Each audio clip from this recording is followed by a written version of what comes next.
E aí, meus amigos, bom estar aqui com vocês hoje. Eu estou aqui com duas pessoas muito preciosas para mim, com Gustavo, com Lília. Na verdade, são netos espirituais, mas para mim parecem netos naturais, né? Parecem realmente família, pessoas que eu tenho andado desde eles eram muito jovens, muito novos, e hoje vendo eles crescer, sabe, sendo pessoas que vão ser liberados para sacudir o Brasil. Eu creio essa nova geração. Então, um grande privilégio, né, para eu estar aqui com vocês agora. Nem sei o que a gente vai falar, nem sei o que a gente vai fazer, mas confiamos que Jesus tem uma coisa que Ele quer liberar para você hoje. Cara, eu estou pensando muito nesses dias, né? Uma das coisas que tem me marcado tanto é nosso poder em oração. E eu sei que todos nós, né, nós vivemos talvez uma vida de oração e tentamos crescer nessa área, mas eu estou cada vez mais, principalmente nesses últimos 2 ou 3 meses, eu fui muito tocado e renovado na ideia de quanta força nossa oração realmente tem. E sabem, nós sabemos que entramos no quartinho, fechamos a porta e oramos para o Pai em segredo. Mas eu tenho meditado muito nisso, da forma que eu estava lendo hoje de manhã, inclusive, Daniel, quando o Daniel, ele orou e jejuou para a nação dele. Senhor, cura essa minha nação, faz uma coisa assim. E nós entendemos que levou uns 21 dias, né, que ele jejuou e orou. E no final desses 21 dias, chegou esse anjo para ele. E ele falou: Daniel, desde o primeiro dia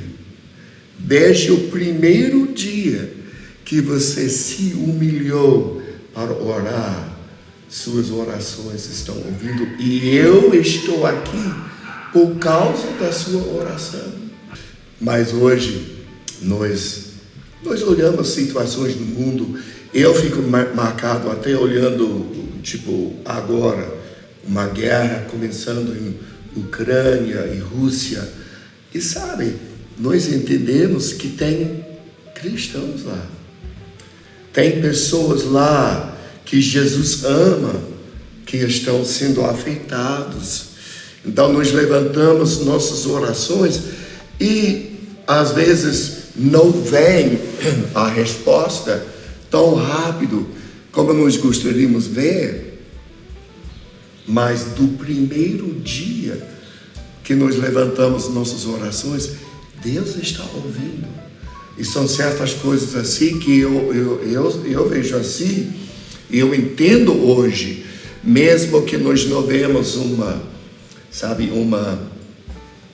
resposta por imediato, toda oração, eu entendo isso com um nível hoje que eu nunca entendia. Toda oração, toda vez que levantamos nossa voz e oramos e clamamos, Deus está acumulando essas orações, Ele está acumulando essas orações e elas vão produzir fruto. Jesus falou: se pedirmos alguma coisa no nome dele, Ele vai responder. Talvez não seja exatamente na hora que nós queremos, talvez porque o plano de Deus é muito maior do que nós imaginamos, né? Mas Deus está ouvindo nossas orações.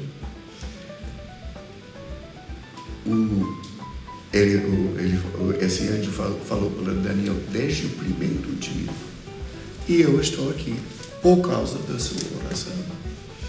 Então eu entendo isso também no nível do amor de Deus. Que Deus, quando Ele fala a respeito de oração, Ele fala no Pai Nosso. Quando você ora assim: Senhor, nos dá o pão de cada dia. Então é óbvio que, primeiro, nós precisamos orar todo dia. Porque é a provisão. Ele falou: ore, né, pelo pão de cada dia. Por que ele deseja isso por cada dia? Por que ele não falou o pão de cada semana? Ore hoje pelo pão de cada semana. Ore hoje pelo pão de cada mês. Eu acredito que o motivo por isso é porque ele deseja comunhão conosco todos os dias. Ele quer ouvir sua voz todo dia. Ele quer ouvir nossas vozes todo dia, porque nossas vozes trazem alegria ao coração do Senhor. Então, quando entendemos agora tudo que está acontecendo no mundo, eu olho até de volta em Daniel. Deus poderia simplesmente ter feito o que ele queria fazer na nação de Israel e se libertar. Mas ele esperou até que Daniel orava. Por quê? Porque Deus nos ama tanto, ele deseja nos envolver naquilo que ele está fazendo. É claro que Deus é soberano, ele é todo poderoso, bom, ele faz o que ele quiser. Mas ele, como um bom pai que quer envolver os filhos dele no negócio da família, ele espera a gente. Ele está esperando por você. Esperando por você. E ele faz por querer, né? Como um dia desses um jovem falou assim, ele estava emocionado pregando, né? Aí ele disse: igreja, só ore por aquilo que você está disposto a ser uma resposta. Mas tipo assim, o que ele quer dizer? Se você vai orar pela causa das prostitutas, só ora se você for lá ser uma resposta. Só que a gente ora por questões que a gente não pode fazer nada, né? Por exemplo, a Bíblia te pede: ore pela paz em Jerusalém. E o que a gente faz para promover paz? A gente não vai pegar um avião lá para Jerusalém. Só que orar já é estar fazendo alguma coisa, né? Já é ser resposta, mesmo que eu não vou lá amar as prostitutas, porque não é a minha vocação, mas enquanto eu oro, eu já estou fazendo aquilo, né? Já estou fazendo um efeito no mundo espiritual. E outra coisa que me provoca, né? O jeito que Deus escolhe agir, porque Deus é onisciente. Ele ouve nossas orações, né? Ele disse: pede, se você pedir em nome de Jesus, você recebe. Né? Como se a nossa oração, Deus ouve e atende. Mas tanto em Daniel, ele mostra que é um anjo que está meio responsável por receber as orações. Quanto em Apocalipse, que Deus tem esse jeito de trabalhar, eu acho que Apocalipse 5:8, e depois é muito bonito o 8:5, que é o contrário, 5, 8, né? Que 5:8, Apocalipse diz que os anjos passam com taças recolhendo as orações e enchendo elas. Então Deus está ouvindo, mas ele deixou um protocolo do reino de Deus que tem anjos responsáveis que pegam nossas orações, juntam nas taças, levam até o trono de Deus. E em 8:5, né, é que a terra é estremecida com trovões e respostas daquelas orações que encheram os incensários dos anjos, né?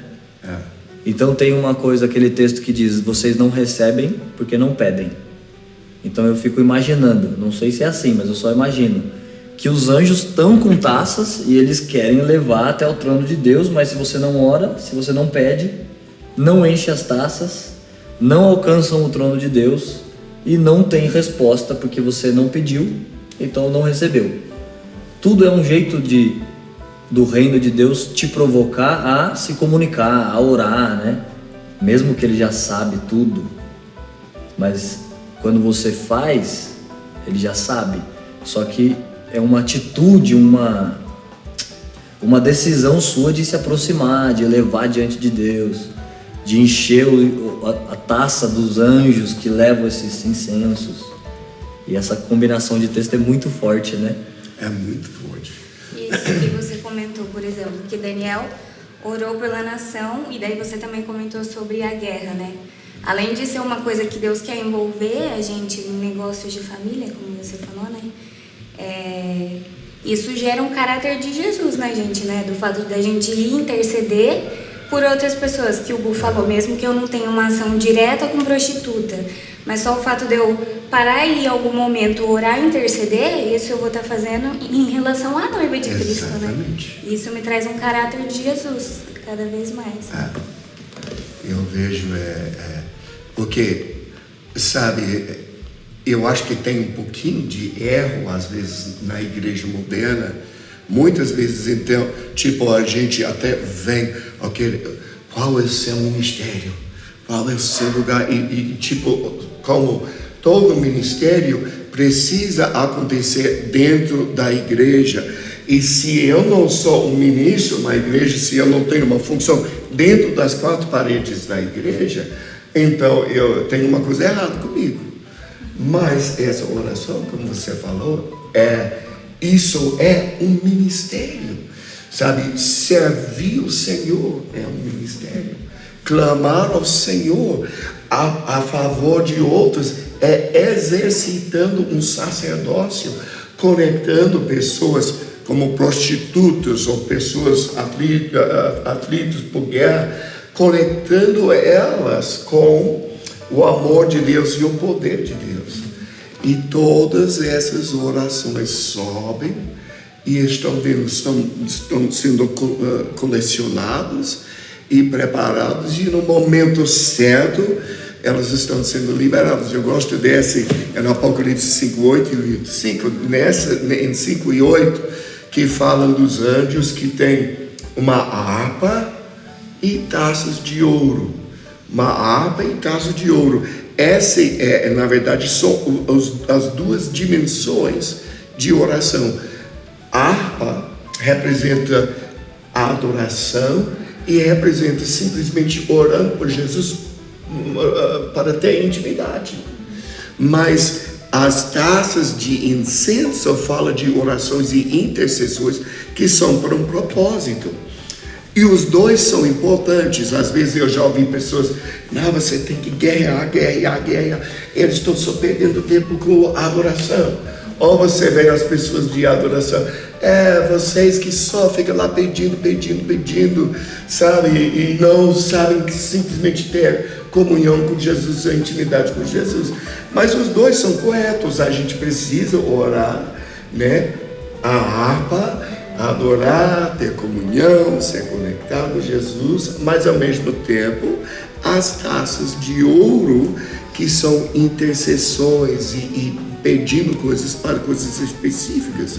Eu preciso ter essa intimidade, mas também eu não preciso sentir mal de sentir lá pedindo coisas. Jesus falou, você não tem porque você não pede. Pede, né? Bate na porta, busca. Então eu gosto dessa passagem em Apocalipse 8, porque eu vejo isso. A harpa, que representa a adoração, intimidade. Taças de ouro, que é orações, petições. Eu vejo isso lá em Atos capítulo 16, quando Paulo e Silas estão lá no prisão, e eles foram já açoitados, estão lá e tal, dentro da prisão. Em algum determinado momento, tipo meia-noite, eles estão lá na prisão, mas o que a Bíblia fala que eles estão lá? Cantando e orando. Cantando e orando. A harpa e as taças de ouro. A harpa e as taças de ouro. Eu gosto de imaginar isso com o Apocalipse 8, que fala daquele anjo que em algum determinado momento, sabe, essas orações estão subindo e Jesus está, meus meninos lá, né, foram açoitados, estão presos, mas olha, eles estão adorando, eles estão cantando, eles estão orando para mim. Em algum determinado momento, sabe, essas orações, a taça está cheia, o Deus fala para o anjo, agora! E o anjo pega aquele fogo do altar, mistura com as orações e pão! Lança na terra. E a Bíblia fala que havia um terremoto, tipo, abriu as portas e libertou eles do prisão. Eu creio que muita coisa que nós estamos vivendo hoje, Deus vai fazer, talvez, sabe, na Ucrânia, sabe, ou talvez em determinados, a gente está orando, não vemos de imediato, mas Deus está colecionando essas orações. Em algum determinado momento, essas orações vão produzir fruto.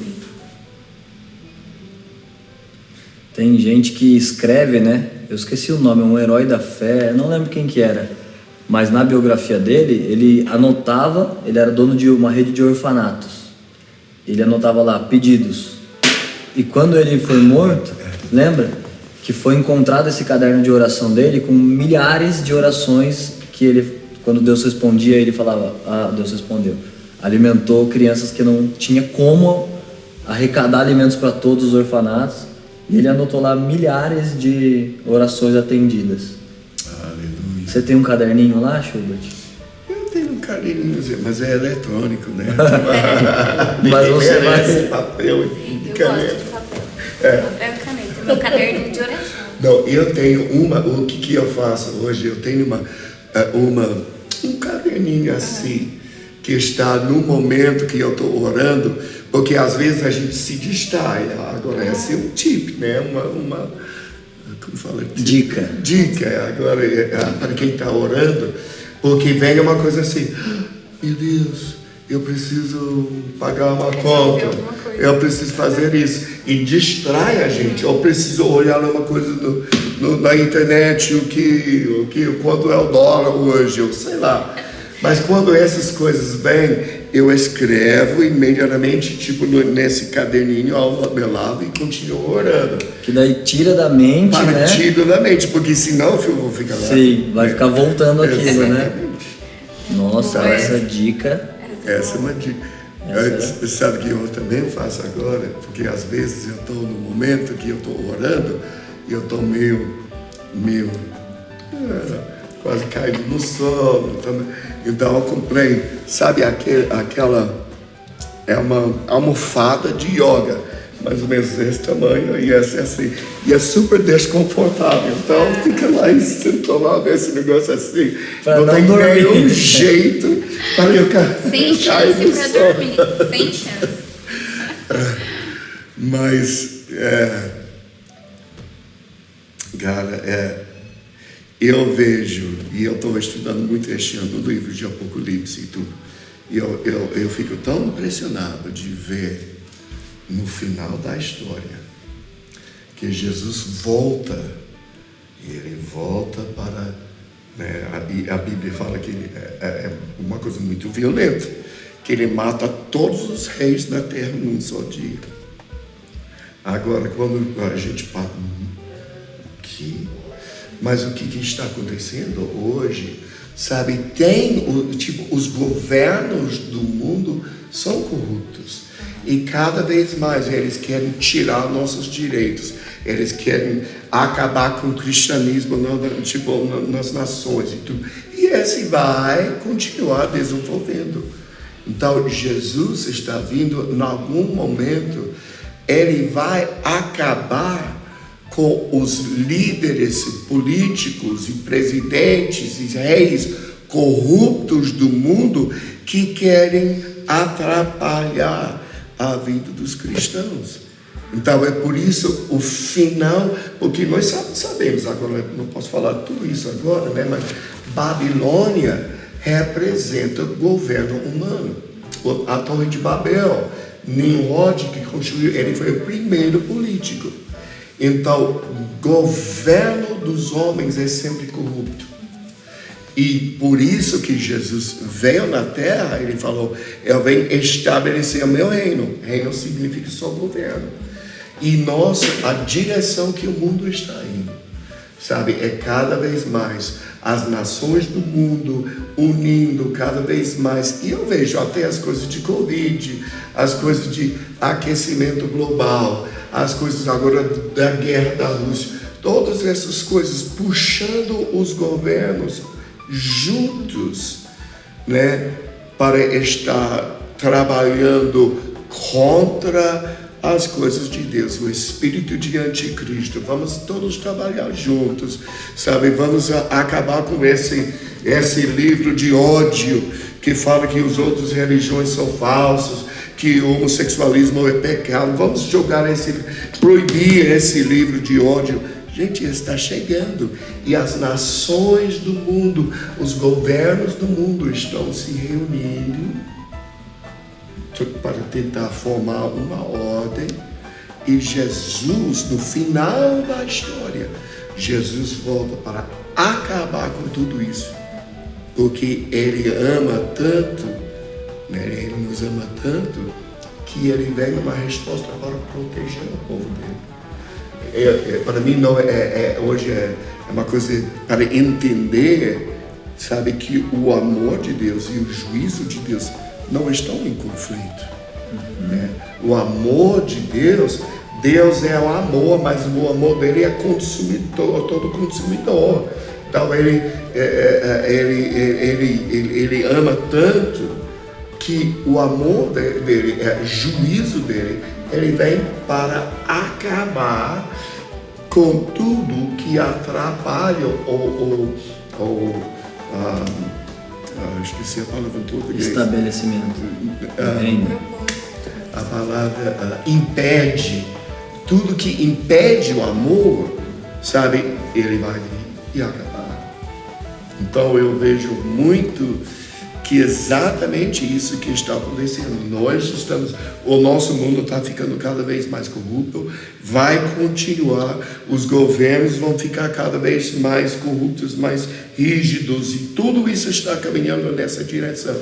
Mas à medida que nós levantamos nossas orações, Jesus está colecionando eles, sabe, numa taça de ouro. E em algum determinado momento, Jesus volta. Pão! Ele volta para a terra como uma resposta de nossas orações. E muitas de nossas orações vão ser respondidas na vida de Jesus. Mas a hora que você começou falando de oração, é uma coisa que eu tenho também tido experiência, sabe, com Deus, assim, de oração. Teve um dia que, até comentei com um dia que eu tava orando por uma pessoa assim, daí Deus falou assim, vai lá e faz tal coisa pra ela, mas tem que ser hoje e tal. Daí eu fiquei. E é um tipo de experiência que talvez pode ser de começo de um convertido, assim, sabe? Mas era uma experiência pra mim forte em oração. Eu tava lá orando por essa pessoa. Daí eu cheguei, fiz o que eu tava sentindo e escrevi no meu caderninho de oração, no meu papelzinho lá. E daí essa pessoa começou a chorar, assim, sabe? Nossa, glória a Deus, eu acabei de orar aqui com a minha família em relação a isso, tal.